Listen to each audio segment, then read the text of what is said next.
ತಂದೆಯು ನೀನೇ, ತಾಯಿಯು ನೀನೇ, ಬಂಧುವು ನೀನೇ, ಬಳಗವು ನೀನೇ. ತಂದೆಯು ನೀನೇ, ತಾಯಿಯು ನೀನೇ, ಬಂಧುವು ನೀನೇ, ಬಳಗವು ನೀನೇ.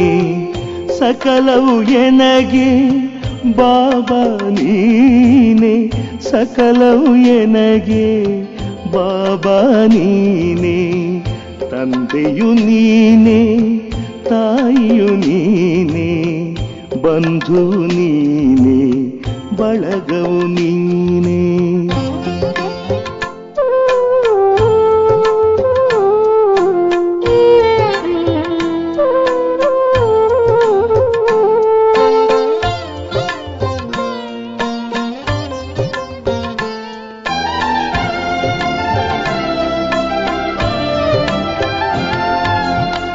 ಸಿರಿಯು ನೀನೇ, ಸಂಪದ ನೀನೇ, ಹಿರಿಮೆ ನೀನೇ, ಗರಿಮೆ ನೀನೇ. ಸಿರಿಯು ನೀನೇ, ಸಂಪದ ನೀನೇ, ಹಿರಿಮೆ ನೀನೇ, ಗರಿಮೆ ನೀನೇ.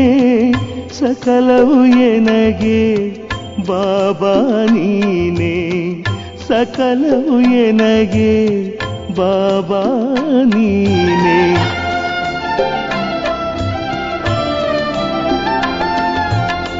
ಜ್ಞಾನವು ನೀನೇ, ಮೌನವು ನೀನೇ, ಜ್ಞಾನವು ನೀನೇ, ಮೌನವು ನೀನೇ.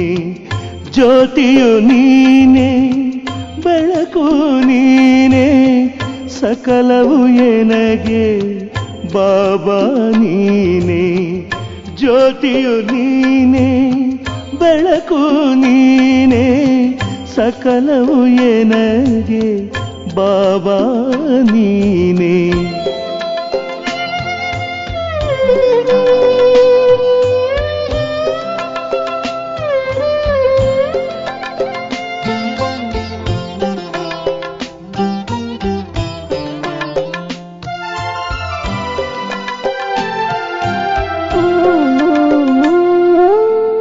ರತ್ನವು ನೀನೇ, ಮುತ್ತು ನೀನೇ, ಕರ್ತುವು ನೀನೇ, ಧಾತೃವು ನೀನೇ.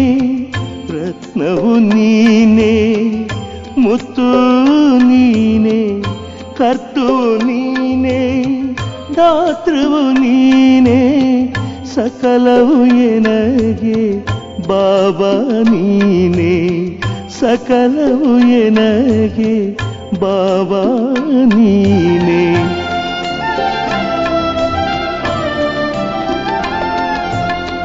ಕಂದನು ನಾನು, ತಂದೆಯು ನೀನೇ, ಕಂದನು ನಾನು, ತಂದೆಯು ನೀನೇ.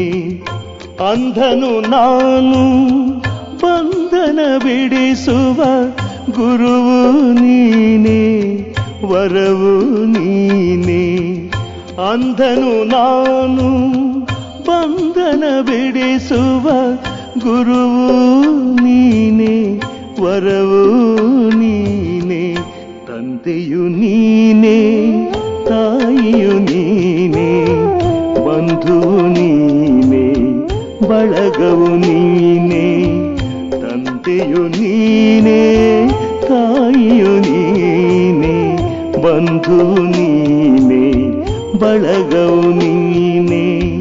ಸಕಲವು ಎನಗೆ ಬಾಬಾ ನೀನೇ, ಸಕಲವು ಎನಗೆ ಬಾಬಾ ನೀನೇ, ಸಕಲವು ಎನಗೆ ಬಾಬಾ ನೀನೇ, ಸಕಲವು ಎನಗೆ ಬಾಬಾ ನೀನೇ.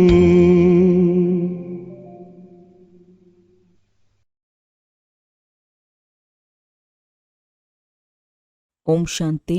ಇಂದಿನ ದಿನಾಂಕ 19/2/2026. ಪ್ರಾರ್ಥ ಮುರುಳಿ ಬಾಪ್ತಾದ ಮಧುಬನ. ಮಧುರ ಮಕ್ಕಳೇ, ಈಗ ವಿಶೇಷವಾಗಿ ಭಾರತ ಮತ್ತು ಇಡೀ ಪ್ರಪಂಚದ ಮೇಲೆ ಬೃಹಸ್ಪತಿಯ ಓಂ ಶಾಂತಿ ಮಧುರ ಮಕ್ಕಳೇ, ಈಗ ವಿಶೇಷವಾಗಿ ಭಾರತ ಮತ್ತು ಇಡೀ ಪ್ರಪಂಚದ ಮೇಲೆ ಬೃಹಸ್ಪತಿಯ ದಶೆಯು ಕುಳಿತುಕೊಳ್ಳಲಿದೆ. ತಂದೆಯು ನೀವು ಮಕ್ಕಳ ಮೂಲಕ ಭಾರತವನ್ನು ಸುಖಧಾಮವನ್ನಾಗಿ ಮಾಡುತ್ತಿದ್ದಾರೆ. ಪ್ರಶ್ನೆ: 16 ಕಲಾ ಸಂಪೂರ್ಣರಾಗಲು ನೀವು ಮಕ್ಕಳು ಯಾವ ಪುರುಷಾರ್ಥ ಮಾಡುತ್ತಿದ್ದೀರಿ? ಉತ್ತರ: ಯೋಗ ಬಲವನ್ನು ಜಮಾ ಮಾಡಿಕೊಳ್ಳುವ ಪುರುಷಾರ್ಥ ಮಾಡುತ್ತೀರಿ. ಯೋಗ ಬಲದಿಂದ ನೀವು 16 ಕಲಾ ಸಂಪೂರ್ಣರಾಗುತ್ತಿದ್ದೀರಿ. ಇದಕ್ಕಾಗಿ ತಂದೆಯು ಹೇಳುತ್ತಾರೆ, ದಾನ ಕೊಟ್ಟರೆ ಗ್ರಹಣವು ಬಿಡುವುದು.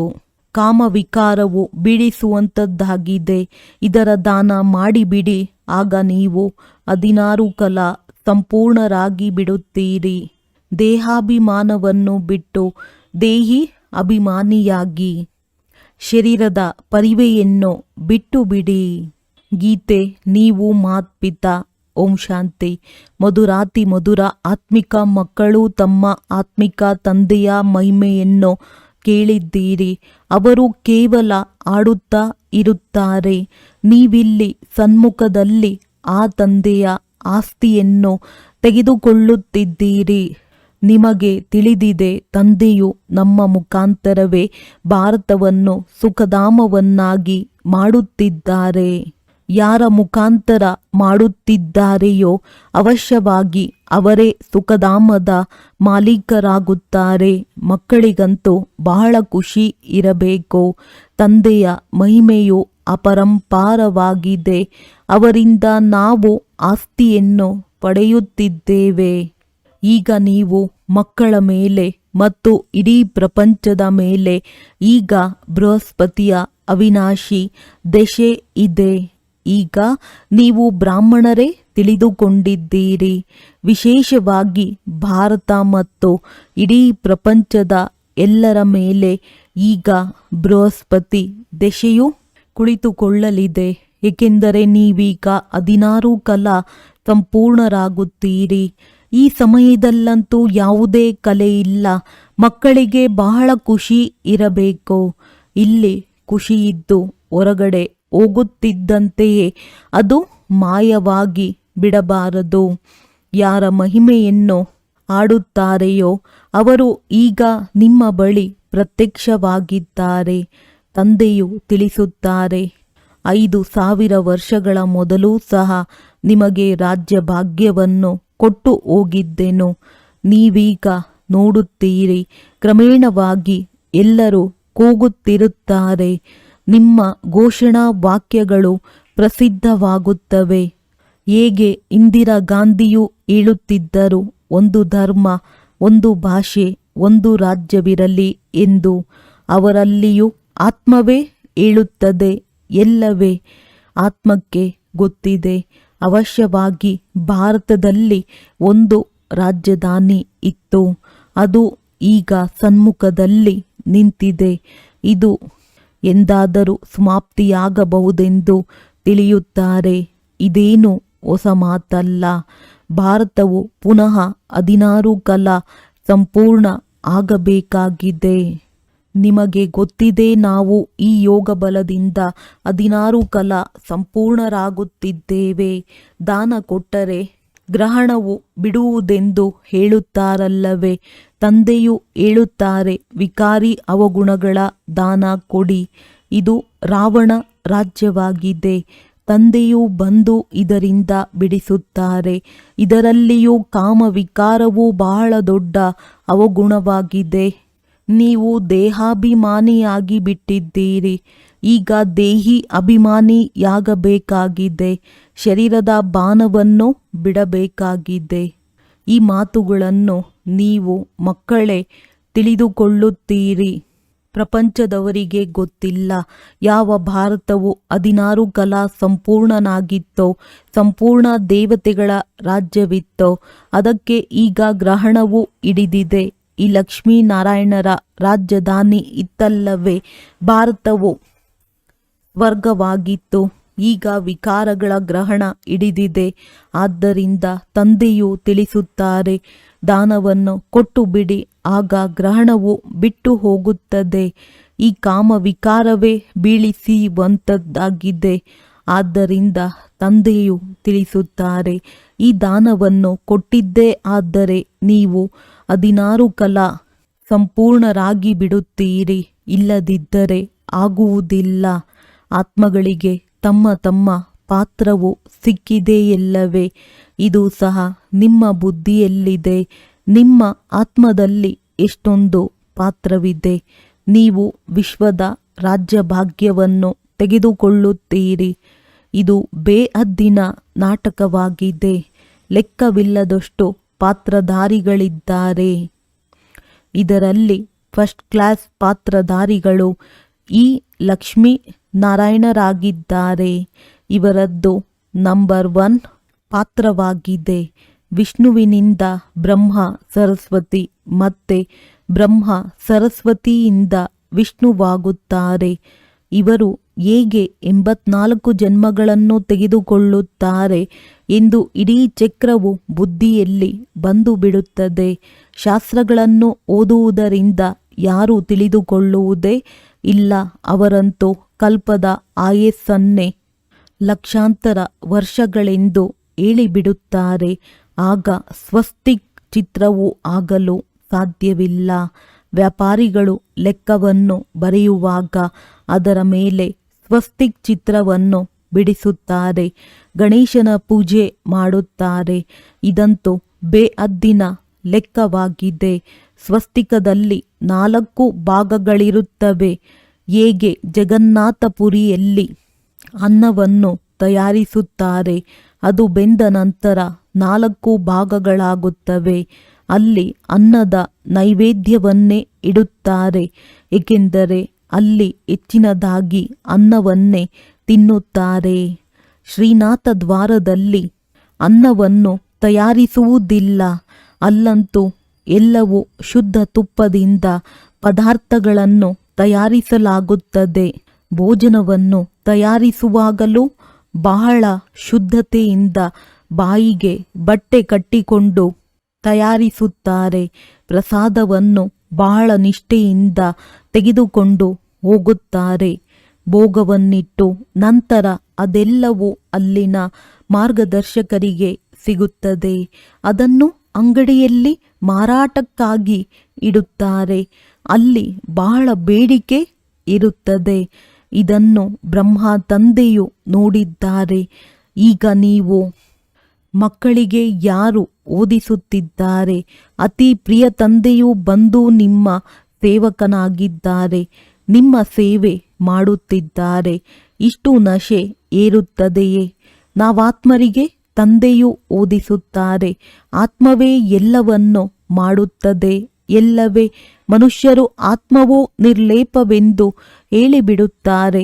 ಆದರೆ ನಿಮಗೆ ತಿಳಿದಿದೆ, ಆತ್ಮದಲ್ಲಿ 84 ಜನ್ಮಗಳ ಅವಿನಾಶಿ ಪಾತ್ರವು ತುಂಬಲ್ಪಟ್ಟಿದೆ. ಅದಕ್ಕೆ ನಿರ್ಲೇಪವೆಂದು ಹೇಳುವುದು ರಾತ್ರಿ ಹಗಲಿನಷ್ಟು ಅಂತರವಾಗಿ ಬಿಡುತ್ತದೆ. ಯಾರಾದರೂ ಚೆನ್ನಾಗಿ 1-1.5 ತಿಂಗಳು ಇದನ್ನು ತಿಳಿದುಕೊಂಡಾಗ ಈ ಮಾತುಗಳು ಬುದ್ಧಿಯಲ್ಲಿ ಕುಳಿತುಕೊಳ್ಳುತ್ತವೆ. ದಿನ ಪ್ರತಿದಿನ ಬಹಳಷ್ಟು ಅಂಶಗಳನ್ನು ತಿಳಿಸಲಾಗುತ್ತದೆ. ಇದು ಕಸ್ತೂರಿ ತರಹವಿದೆ. ಮಕ್ಕಳಿಗೆ ಯಾವಾಗ ಪೂರ್ಣ ನಿಶ್ಚಯ ಕುಳಿತುಕೊಳ್ಳುವುದೋ ಆಗ ತಿಳಿದುಕೊಳ್ಳುತ್ತಾರೆ. ಅವಶ್ಯವಾಗಿ ಪರಮಪಿತ ಪರಮಾತ್ಮನೇ ಬಂದು ದುರ್ಗತಿಯಿಂದ ಸದ್ಗತಿ ಮಾಡುತ್ತಾರೆ. ತಂದೆಯು ತಿಳಿಸುತ್ತಾರೆ, ಈಗ ನಿಮ್ಮ ಮೇಲೆ ಬೃಹಸ್ಪತಿ ದಶೆಯಿದೆ. ನಾನು ನಿಮ್ಮನ್ನು ಸ್ವರ್ಗದ ಮಾಲೀಕರನ್ನಾಗಿ ಮಾಡಿದೆನು. ಈಗ ಮತ್ತೆ ರಾವಣನು ರಾಹುವಿನ ದೆಸೆಯನ್ನು ಕೂರಿಸಿದ್ದಾನೆ.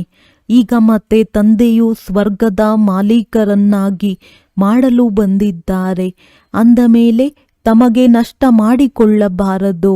ವ್ಯಾಪಾರಿಗಳು ತಮ್ಮ ಖಾತೆಯನ್ನು ಸದಾ ಸರಿಯಾಗಿಟ್ಟುಕೊಳ್ಳುತ್ತಾರೆ. ನಷ್ಟ ಮಾಡಿಕೊಳ್ಳುವವರಿಗೆ ಅನಾಡಿಗಳೆಂದು ಹೇಳಲಾಗುತ್ತದೆ. ಇದಂತೂ ಎಲ್ಲದಕ್ಕಿಂತ ದೊಡ್ಡ ವ್ಯಾಪಾರವಾಗಿದೆ. ಕೆಲವರೇ ವಿರಳ ವ್ಯಾಪಾರಿಗಳು ಈ ವ್ಯಾಪಾರ ಮಾಡುವರು. ಇದೇ ಅವಿನಾಶಿ ವ್ಯಾಪಾರವಾಗಿದೆ. ಮತ್ತೆಲ್ಲ ವ್ಯಾಪಾರಗಳು ಮಣ್ಣು ಪಾಲಾಗುತ್ತವೆ. ಈಗ ನಿಮ್ಮದು ಸತ್ಯ ವ್ಯಾಪಾರವಾಗುತ್ತಿದೆ. ತಂದೆಯು ಜ್ಞಾನಸಾಗರ ಸೌದಾಗರ್ ರತ್ನಾಗರ್ನಾಗಿದ್ದಾರೆ. ಪ್ರದರ್ಶನಿಯಲ್ಲಿ ಎಷ್ಟೊಂದು ಮಂದಿ ಬರುತ್ತಾರೆ. ಸೇವಾ ಕೇಂದ್ರಕ್ಕೆ ಕೆಲವರೇ ಬರುತ್ತಾರೆ. ಭಾರತವಂತೂ ಬಹಳ ವಿಸ್ತಾರವಾಗಿದೆಯಲ್ಲವೇ? ಎಲ್ಲ ಸ್ಥಾನಗಳಿಗೆ ನೀವು ಹೋಗಬೇಕಾಗಿದೆ. ನೀರಿನ ಗಂಗೆಯು ಇಡೀ ಭಾರತದಲ್ಲಿದೆಯಲ್ಲವೇ? ಇದನ್ನು ನೀವು ತಿಳಿಸಬೇಕಾಗಿದೆ. ಪತಿತ ಪಾವನನು ಯಾವುದೇ ನೀರಿನ ಗಂಗೆಯಲ್ಲ. ನೀವು ಜ್ಞಾನ ಗಂಗೆಯರೇ ಹೋಗಬೇಕಾಗಿದೆ. 4 ಕಡೆ ಮೇಳ ಪ್ರದರ್ಶನಿಗಳು ಆಗುತ್ತಿರುತ್ತವೆ. ದಿನ ಪ್ರತಿದಿನ ಚಿತ್ರಗಳು ತಯಾರಾಗುತ್ತಿರುತ್ತವೆ. ನೋಡುತ್ತಿದ್ದಂತೆಯೇ ಅವರಿಗೆ ಆನಂದವಾಗುವಷ್ಟು ಶೋಭಾಯಮಾನವಾದ ಚಿತ್ರಗಳಿರಬೇಕು. ಇವರು ಸರಿಯಾಗಿ ತಿಳಿಸುತ್ತಾರೆ. ಈಗ ಲಕ್ಷ್ಮೀನಾರಾಯಣರ ರಾಜಧಾನಿಯು ಸ್ಥಾಪನೆಯಾಗುತ್ತಿದೆ ಎಂಬುದು ಅವರಿಗೆ ಅರ್ಥವಾಗಬೇಕು. ಏಣಿ ಚಿತ್ರವು ಬಹಳ ಸುಂದರವಾಗಿದೆ. ಈಗ ಬ್ರಾಹ್ಮಣ ಧರ್ಮದ ಸ್ಥಾಪನೆಯಾಗುತ್ತಿದೆ. ಈ ಬ್ರಾಹ್ಮಣರೇ ಮತ್ತೆ ದೇವತೆಗಳಾಗುತ್ತಾರೆ.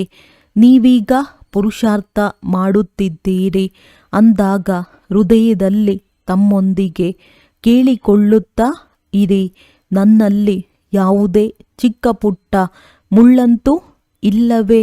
ಕಾಮದ ಮುಳ್ಳಂತೂ ಇಲ್ಲವೇ?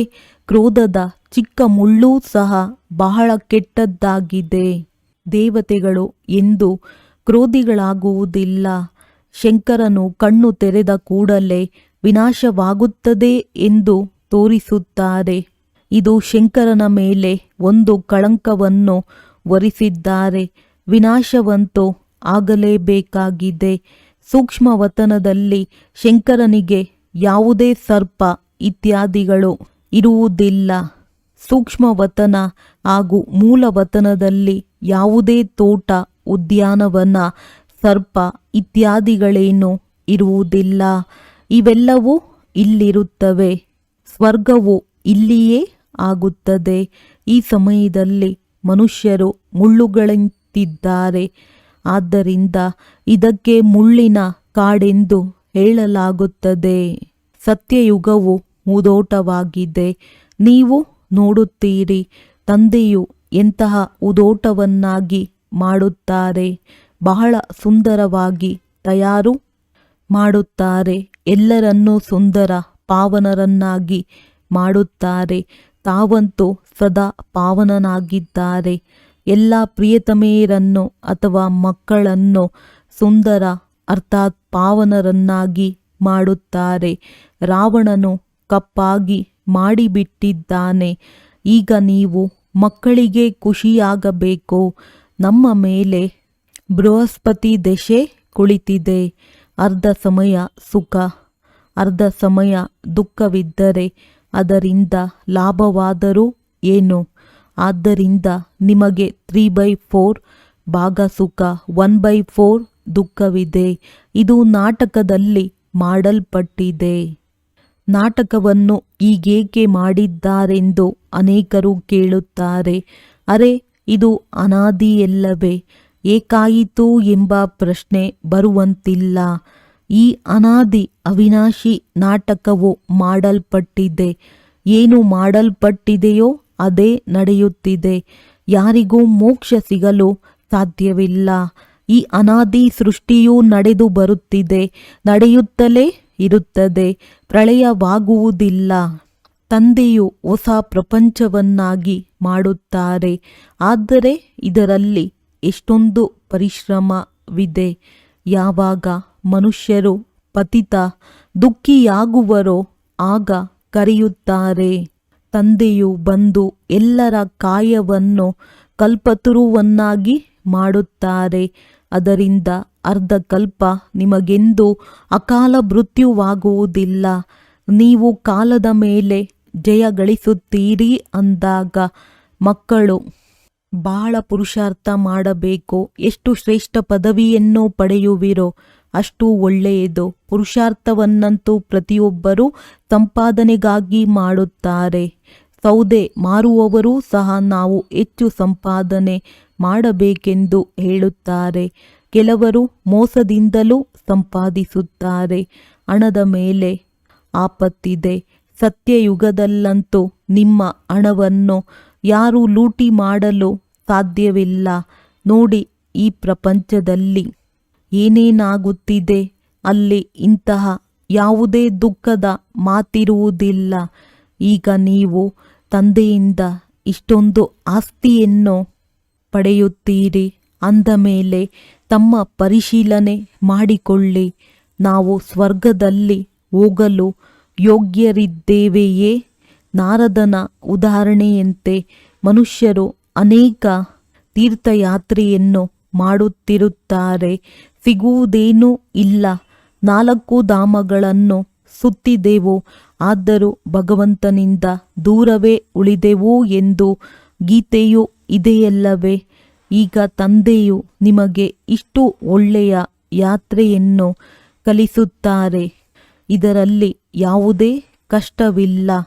ಕೇವಲ ತಂದೆಯು ತಿಳಿಸುತ್ತಾರೆ, ನನ್ನೊಬ್ಬನನ್ನೇ ನೆನಪು ಮಾಡಿರಿ, ಆಗ ವಿಕರ್ಮಗಳು ವಿನಾಶವಾಗುತ್ತವೆ. ಬಹಳ ಒಳ್ಳೆಯ ಯುಕ್ತಿಯನ್ನು ತಿಳಿಸುತ್ತೇನೆ. ಮಕ್ಕಳು, ಕೇಳಿಸಿಕೊಳ್ಳುತ್ತೀರಿ. ಇದು ನಾನು ಲೋನಾಗಿ ತೆಗೆದುಕೊಂಡಿರುವ ಶರೀರವಾಗಿದೆ. ಈ ತಂದೆಗೆ ಎಷ್ಟೊಂದು ಖುಷಿ ಇದೆ. ನನ್ನ ಶರೀರವನ್ನು ತಂದೆಗೆ ಲೋನಾಗಿ ಕೊಟ್ಟಿದ್ದೇನೆ. ತಂದೆಯು ನನ್ನನ್ನು ವಿಶ್ವದ ಮಾಲೀಕನನ್ನಾಗಿ ಮಾಡುತ್ತಾರೆ. ಭಾಗ್ಯಶಾಲಿ ರಥವೆಂದು ಹೆಸರೂ ಇದೆ. ಈಗ ನೀವು ಮಕ್ಕಳು ರಾಮಪುರಿಯಲ್ಲಿ ಹೋಗುವುದಕ್ಕಾಗಿ ಪುರುಷಾರ್ಥ ಮಾಡುತ್ತಿದ್ದೀರಿ ಅಂದ ಮೇಲೆ ಪೂರ್ಣ ಪುರುಷಾರ್ಥದಲ್ಲಿ ತೊಡಗಬೇಕು. ಮುಳ್ಳಾಗುವುದೇಕೆ? ನೀವು ಬ್ರಾಹ್ಮಣಿಯರಾಗಿದ್ದೀರಿ. ಎಲ್ಲರ ಆಧಾರವು ಮುರುಳಿಯ ಮೇಲಿದೆ. ನಿಮಗೆ ಮುರುಳಿ ಸಿಗಲಿಲ್ಲವೆಂದರೆ ನೀವು ಶ್ರೀಮತವನ್ನು ಎಲ್ಲಿಂದ ತರುತ್ತೀರಿ? ಕೇವಲ ಬ್ರಾಹ್ಮಣಿಯೇ ಮುರುಳಿಯನ್ನು ತಿಳಿಸಬೇಕೆಂದಲ್ಲ, ಯಾರು ಬೇಕಾದರೂ ಮುರುಳಿಯನ್ನು ತಿಳಿಸಬಹುದು.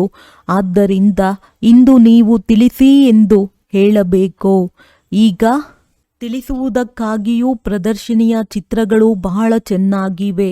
ಈ ಮುಖ್ಯ ಚಿತ್ರಗಳನ್ನು ತಮ್ಮ ಅಂಗಡಿಯಲ್ಲಿಡಿ. ಇದರಿಂದ ಅನೇಕರ ಕಲ್ಯಾಣವಾಗುವುದು. ಈ ಸೃಷ್ಟಿ ಚಕ್ರವು ಹೇಗೆ ಸುತ್ತುತ್ತದೆ ಎಂಬುದನ್ನು ನೀವು ಬಂದರೆ ನಾವು ತಿಳಿಸುತ್ತೇವೆಂದು ಹೇಳಿರಿ. ಯಾರದೇ ಕಲ್ಯಾಣ ಮಾಡುವುದರಲ್ಲಿ ಸ್ವಲ್ಪ ಸಮಯ ಕಳೆದರೂ ಪರವಾಗಿಲ್ಲ. ಆ ವ್ಯಾಪಾರದ ಜೊತೆ ಈ ವ್ಯಾಪಾರವನ್ನು ಮಾಡಿಸಿ. ಇದು ತಂದೆಯ ಅವಿನಾಶಿ ಜ್ಞಾನರತ್ನಗಳ ಅಂಗಡಿಯಾಗಿದೆ. ಏಣಿ ಚಿತ್ರ ಮತ್ತು ಗೀತೆಯ ಭಗವಂತ ಶಿವನ ಚಿತ್ರವು ನಂಬರ್ 1 ಆಗಿದೆ. ಭಾರತದಲ್ಲಿ ಶಿವ ಭಗವಂತನೂ ಬಂದಿದ್ದರು. ಅವರದ್ದೇ ಜಯಂತಿಯನ್ನಾಚರಿಸುತ್ತಾರೆ. ಈಗ ಪುನಃ ಆ ತಂದೆಯು ಬಂದಿದ್ದಾರೆ. ಯಜ್ಞವನ್ನು ರಚಿಸಿದ್ದಾರೆ. ನೀವು ಮಕ್ಕಳಿಗೆ ರಾಜಯೋಗದ ಜ್ಞಾನವನ್ನು ತಿಳಿಸುತ್ತಿದ್ದಾರೆ. ತಂದೆಯೇ ಬಂದು ರಾಜರಿಗೂ ರಾಜರನ್ನಾಗಿ ಮಾಡುತ್ತಾರೆ. ತಂದೆಯು ತಿಳಿಸುತ್ತಾರೆ, ನಾನು ನಿಮ್ಮನ್ನು ಸೂರ್ಯವಂಶಿ ರಾಜರಾಣಿಯನ್ನಾಗಿ ಮಾಡುತ್ತೇನೆ. ಅವರಿಗೆ ವಿಕಾರಿ ರಾಜರು ಸಹ ನಮಸ್ಕಾರ ಮಾಡುತ್ತಾರೆ. ಆದ್ದರಿಂದ ಸ್ವರ್ಗದ ಮಹಾರಾಜ ಮಹಾರಾಣಿಯಾಗುವ ಪೂರ್ಣ ಪುರುಷಾರ್ಥ ಮಾಡಬೇಕು. ತಂದೆಯು ಯಾವುದೇ ಮನೆ ಇತ್ಯಾದಿ ಕಟ್ಟುವುದನ್ನು ನಿರಾಕರಿಸುವುದಿಲ್ಲ. ಬಲೆ ಕಟ್ಟಿಸಿ ಹಣವಂತೂ ಮಣ್ಣು ಪಾಲಾಗುತ್ತದೆ ಅಂದ ಮೇಲೆ ಇದರಿಂದ ಮನೆಯನ್ನು ಕಟ್ಟಿಸಿ ಆರಾಮವಾಗಿರಿ. ಹಣವನ್ನು ಕೆಲಸದಲ್ಲಿ ತೊಡಗಿಸಬೇಕು. ಮನೆಗಳನ್ನು ಕಟ್ಟಿಸಿ ತಿನ್ನುವುದಕ್ಕಾಗಿಯೂ ಇಟ್ಟುಕೊಳ್ಳಿ. ಮನುಷ್ಯರು ದಾನ ಪುಣ್ಯವನ್ನು ಮಾಡುತ್ತಾರೆ. ಹೇಗೆ ಕಾಶ್ಮೀರದ ರಾಜನು ತನ್ನ ಸಂಪತ್ತನ್ನೆಲ್ಲ ಆರ್ಯ ಸಮಾಜಿಗಳಿಗೆ ದಾನ ಕೊಟ್ಟು ಬಿಟ್ಟರು. ಎಲ್ಲರೂ ತಮ್ಮ ಧರ್ಮ ಜಾತಿಗಾಗಿ ಮಾಡುತ್ತಾರಲ್ಲವೇ? ಇಲ್ಲಂತೂ ಆ ಮಾತಿಲ್ಲ. ಎಲ್ಲರೂ ಮಕ್ಕಳಾಗಿದ್ದೀರಿ. ಜಾತಿ ಮೊದಲಾದವುಗಳ ಮಾತಿಲ್ಲ. ಅದೆಲ್ಲವೂ ದೇಹದ ಜಾತಿಗಳಾಗಿವೆ. ನಾನಂತೂ ನೀವಾತ್ಮರಿಗೆ ಪವಿತ್ರರನ್ನಾಗಿ ಮಾಡಿ ವಿಶ್ವದ ರಾಜ್ಯ ಭಾಗ್ಯವನ್ನು ಕೊಡುತ್ತೇನೆ. ಡ್ರಾಮಾ ಅನುಸಾರ ಭಾರತವಾಸಿಗಳೇ ರಾಜ್ಯ ಭಾಗ್ಯವನ್ನು ತೆಗೆದುಕೊಳ್ಳುತ್ತೀರಿ. ಈಗ ನೀವು ಮಕ್ಕಳಿಗೆ ತಿಳಿದಿದೆ, ನಮ್ಮ ಮೇಲೆ ಬೃಹಸ್ಪತಿ ದೆಸೆಯೂ ಕುಳಿತಿದೆ. ಶ್ರೀಮತವು ಹೇಳುತ್ತದೆ, ನನ್ನೊಬ್ಬನನ್ನೇ ನೆನಪು ಮಾಡಿ, ಮತ್ಯಾವುದೇ ಮಾತಿಲ್ಲ.